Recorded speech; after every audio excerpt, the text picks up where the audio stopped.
Hello students, बेटा आप बात करते हैं नए टॉपिक की। और जो नया टॉपिक है हमारे पास वो है विभवमापी पोटेंशियोमीटर। बेटा इससे पिछले वीडियो लेक्चर में हमने मीटर सेतु के बारे में पढ़ा। मीटर सेतु किस सिद्धांत पर कार्य करता है तथा मीटर सेतु से अज्ञात प्रतिरोध का मान किस तरह से ज्ञात किया जाता है, या मीटर सेतु की सुग्राह्यता होती है वो अधिकतम कब हो सकती है और उसे किस तरह से ज्ञात किया जा सकता है, तथा छोटे से छोटे प्रतिरोध का मान ज्ञात करने के लिए हम किस नए यंत्र का प्रयोग करते हैं, या मीटर सेतु में जो सुधार किया गया और उससे जो नया परिपथ बना उसे हम किस नाम से जानते हैं। तो बेटा इन सभी बातों का हमने डिस्कस पिछली वीडियो लेक्चर में किया है। यदि आपने हमारा पिछला वीडियो लेक्चर नहीं देखा है, मीटर सेतु से संबंधित प्रिंसिपल वगैरह और उसका जो डेरिवेशन वगैरह है वो आपने नहीं देखा है तो आप उसे ज़रूर देखें। तो बेटा आज बात करते हैं, हमारे पास जो नया टॉपिक है वो है विभवमापी पोटेंशियोमीटर। पोटेंशियोमीटर क्या होता है ये समझेंगे, इसकी संरचना क्या है, ये किस सिद्धांत पर कार्य करता है और इसके अनुप्रयोग क्या होते हैं, किस तरह से इसकी सुग्राह्यता को बढ़ाया जा सकता है, या विभवमापी जो पोटेंशियोमीटर होता है उसका मानकीकरण क्या होता है, इन सभी बातों पर हम डिस्कस करेंगे। चलो स्टार्ट करते हैं बेटा। पहले बात करेंगे विभवमापी होता क्या है। तो बेटा विभवमापी एक ऐसा उपकरण है जिसकी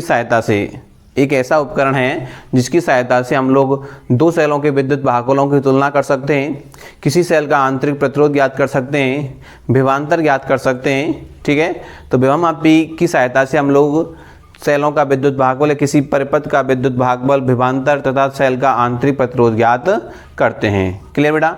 अब सोचने वाली बात क्या होती है कि जो विभवमापी होती है, अब आप जानते हैं कि विद्युत भागबल और विभवांतर तो हम वोल्ट मीटर से भी ज्ञात कर सकते हैं। ध्यान रखना कि वोल्ट मीटर जो होता है वो कुछ धारा को ऑब्जर्व कर लेता है, कुछ धारा को रोक लेता है, क्योंकि जो वास्तविक वोल्ट मीटर में जो धारा बहती है वो वास्तविक धारा से कम होती है, जो वास्तविक धारा का जो मान है उसके मान से कम होती है। इसलिए वोल्ट मीटर जो मापन करता है विभवांतर का उसमें त्रुटि होती है। लेकिन विभवमापी का हम प्रयोग इसलिए करते हैं कि विभवमापी परिपथ से कोई धारा नहीं लेता है और परिपथ से कोई धारा नहीं ले रहा है, और तो विभवांतर का मापन शुद्धता से करता है। अर्थात विभवमापी वोल्ट मीटर की तुलना में अधिक शुद्धता के साथ विभवांतर का मापन करता है। क्लियर बेटा। क्यों यूज किया जाता है मैं आपको बता दिया है कि क्योंकि ये परिपथ से कोई धारा नहीं लेता है, क्योंकि ये वोल्ट मीटर की अपेक्षा अधिक शुद्धता के साथ विभवांतर का मापन करता है। ठीक, अब बेटा बात करते हैं संरचना की। संरचना क्या होती है, ध्यान रखना। विभवमापी को बनाने के लिए हम लोग मिश्र धातु जैसे कांस्टेंटाइन, मैग्नीन वगैरह होती हैं, इनका उपयोग किया जाता है, क्योंकि इन मिश्र धातुओं का जो विशिष्ट प्रतिरोध होता है वो काफ़ी अधिक होता है तथा इनका प्रतिरोध ताप गुणांक वो बहुत ही कम होता है, इसलिए ये ताप से कम प्रभावी होती हैं। ठीक है, मतलब मिश्र धातुओं का यूज क्यों किया जाता है कि मिश्र धातुओं जैसे कि मैग्नीन वगैरह है, कांस्टेंटाइन वगैरह है, इनसे जो तार बनाया जाता है उसका जो विशिष्ट प्रतिरोध होता है वो बहुत ही अधिक होता है, और जो प्रतिरोध ताप गुणांक होता है वो कम होता है। होता तो प्लस में ही है लेकिन कम होता है, इसलिए इन जो धातु होती हैं, मिश्र धातु होती हैं, ये जो होती हैं वो ताप से कम प्रभावी होती हैं। अब बेटा इसमें जो एक वायर यूज करते हैं हम, एक वायर को 10 मतलब जो वायर है वो 10 मीटर का होता है। कितने मीटर का होता है? 10 मीटर का होता है। इसमें एक 10 मीटर का वायर का यूज किया जाता है, जिसे किसी एक लकड़ी का बोर्ड होता है और इस पर 1 मीटर का पैमाना कसा होता है। किसी लकड़ी के 1 मीटर पैमाने के समांतर क्रम में तनी हुई अवस्था में कस देते हैं, और इस जो तार है 10 मीटर का उसको 1-1 मीटर के खानों में बना लेते हैं। ठीक है, देखिए बेटा पहले डायग्राम यहाँ समझेंगे। देखिए इधर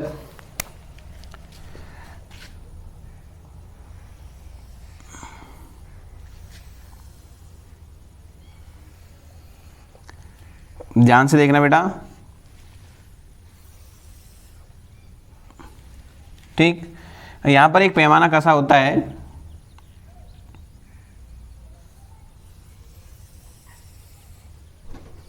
ये जो पैमाना होता है वो 1 मीटर का होता है।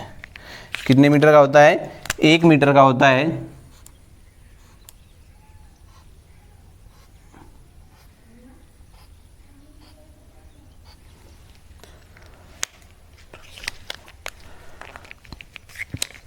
देखिए बेटा इधर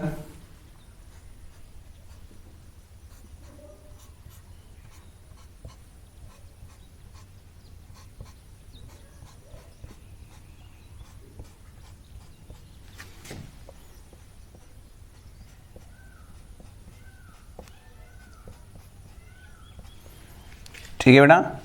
अब इसमें क्या होता है, एक लकड़ी का बोर्ड होता है, इसमें एक पैमाना कसा होता है। जो हमारे पास 10 मीटर का तार है उसे 1-1 मीटर के खानों में कस दिया जाता है, 10 खानों में कस दिया जाता है। ठीक, अब देखो बेटे इधर, इसी के यहाँ से स्टार्ट होगा,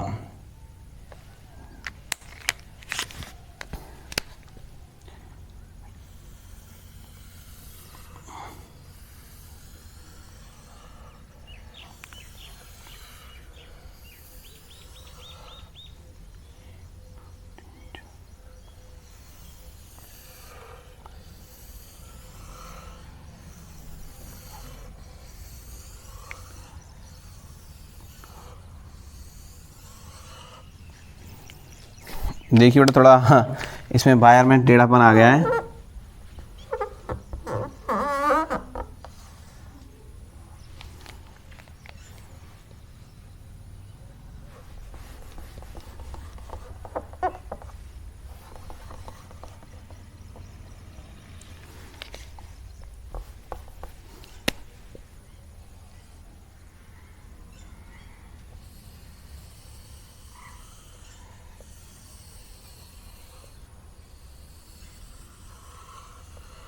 ठीक है बेटा, तो 1-1 मीटर के खाने में ये कसे होते हैं और श्रेणी क्रम में लगे होते हैं। जिस क्रम में लगे होते हैं उस क्रम को क्या कहते हैं बेटा हम लोग, श्रेणी क्रम कहते हैं। क्या कहते हैं, श्रेणी क्रम कहते हैं।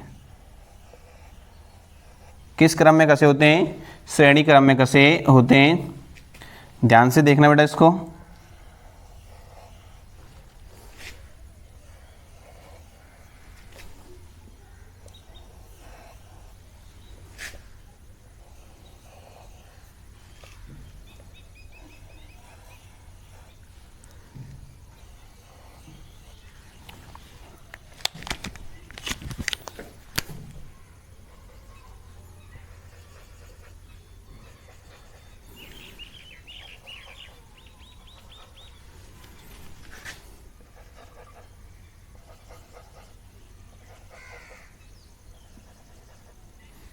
ठीक बेटा, ये जो संयोजन होता है ये ए संयोजन होता है बेटा। कौन सा होता है, ए, और ये होता है बी। कौन सा होता है, बी संयोजन होता है बेटा। कितने कितने मीटर के हैं जी, 1-1 मीटर के हैं। ये जो पैमाना है वो 1 मीटर का पैमाना है। कितने मीटर का है, 1 मीटर का पैमाना है। 1 मीटर का पैमाना,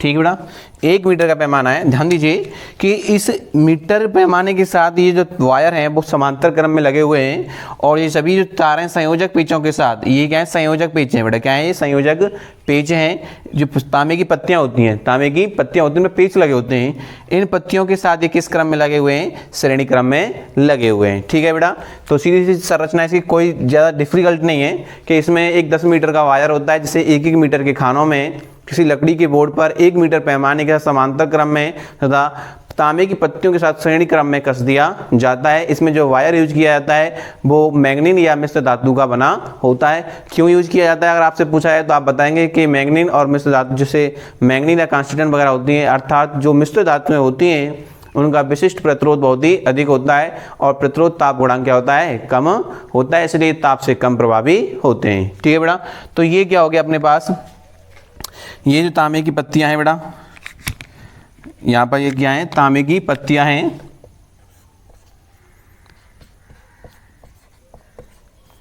तांबे की पत्ती, ठीक है बेटा, ये संयोजक पेच है, ध्यान रखना, इनको हम बोलते हैं संयोजक पेच।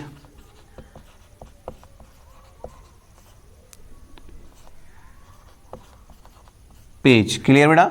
तो ये से किस क्रम में लगे हुए हैं, श्रेणी क्रम में लगे हुए हैं। अब इसको इस तरह से देखेंगे, यहाँ पे देखिए बेटे इधर, तो इस संरचना समझ में आई सभी के में। आप देखिए किस आधार पर बनाया गया है इसको।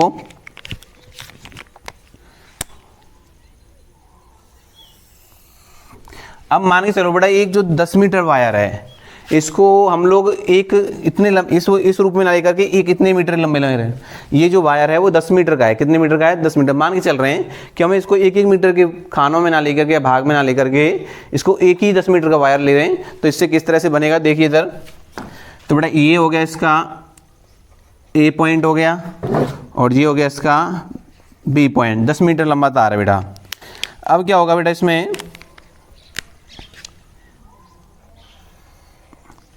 इस 10 मीटर लंबे वायर से हम लोग क्या करेंगे, एक सेल, संचायक सेल लगा देंगे।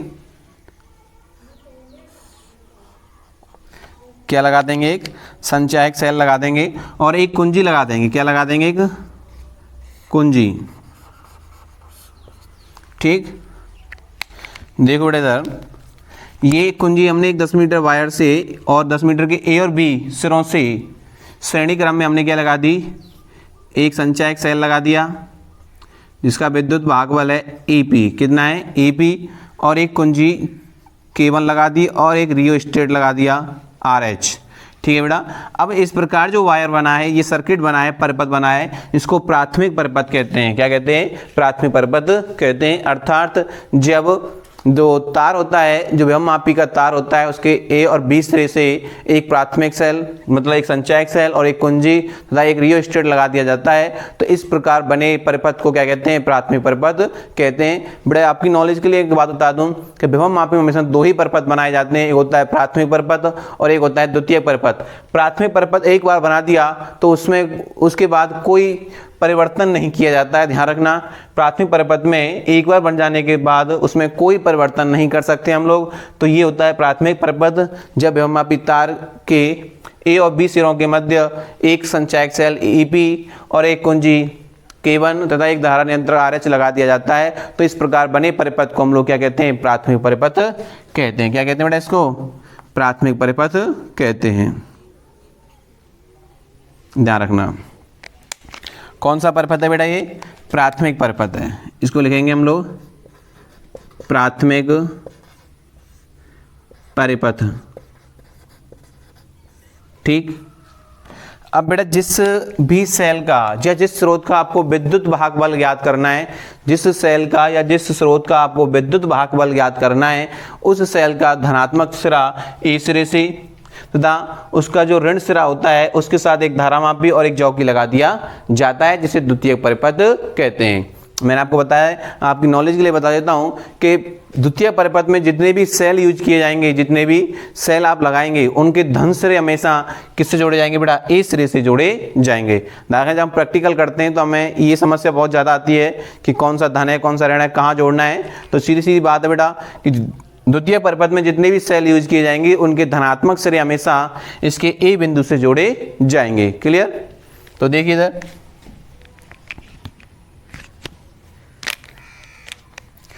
देखिए जिस भी स्रोत का आपको विद्युत वाहक बल ज्ञात करना है, उसका जो धन सिरा है वो बैटरी के ए सिरे से, सॉरी विभवमापी तार जो है उसके ए सिरे से, ठीक है बेटा। इस तरह से आपको ये बनाना है। ये इसका हो गया धन सिरा और ये हो गया ऋण सिरा और ये हो गया इसका धारामापी और ये होगी जॉकी। क्या हो गई, जॉकी हो गई। और इसका विद्युत वाहक बल ई मान लो इसको, ठीक है। तो इसका ए सिरे से ये जुड़ गया, ये इसका बी सिरा हो गया और इसको हम बोलते हैं द्वितीयक परिपथ। क्या कहते हैं बेटा इसको, द्वितीयक परिपथ कहते हैं। क्या कहते हैं, द्वितीयक परिपथ। ठीक। ये हो गया धारामापी,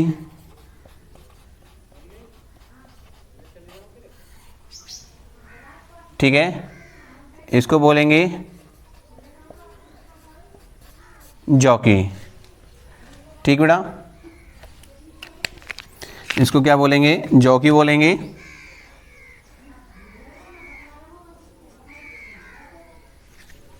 इसमें धारा फ्लो हो रही है,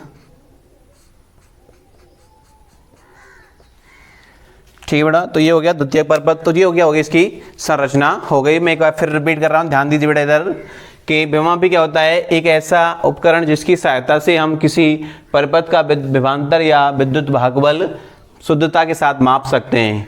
यह यंत्र परिपथ से कोई धारा ना लेकर विभवांतर का मापन करता है। मैंने आपको बताया था कि जो विभवमापी होता है वो परिपथ से कोई धारा नहीं लेता है और बहुत ही अधिक शुद्धता के साथ विभवांतर का मापन करता है।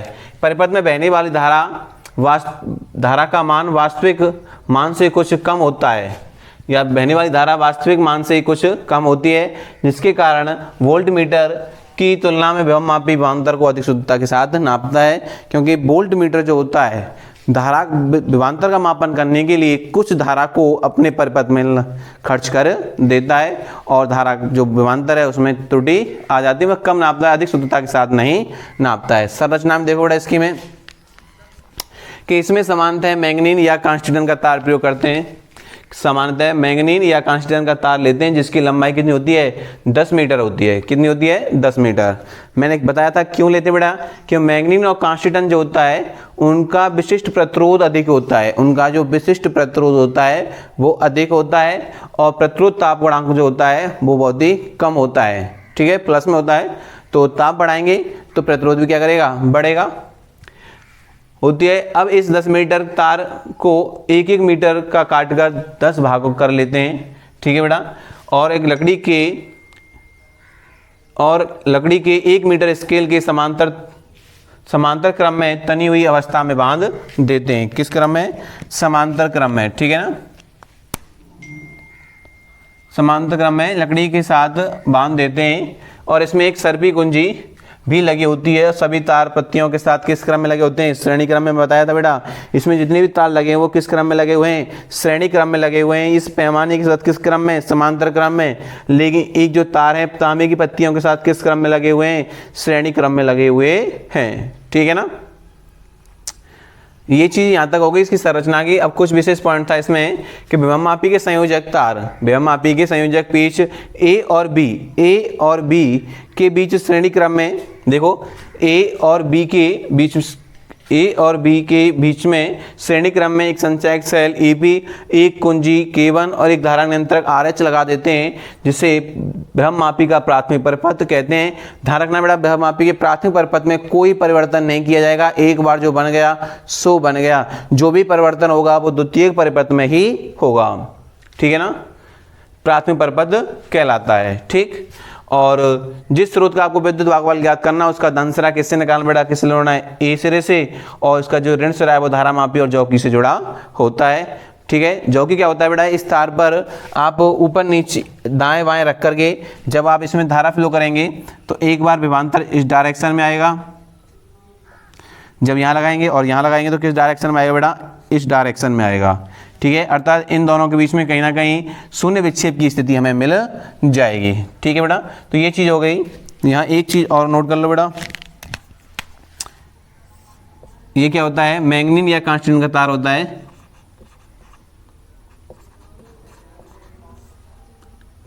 का तार। ठीक है बेटा, क्लियर सभी का। तो विभवमापी क्या होता है और इसकी संरचना क्या होती है, इस चीज़ पे हमने डिस्कस करी, इसका परिपथ बनाया हमने। तो बेटा अब बात करेंगे विभवमापी के सिद्धांत की। तो एक बार इसका स्क्रीनशॉट ले लीजिए, फिर बात करते हैं नए टॉपिक की, देख लीजिए।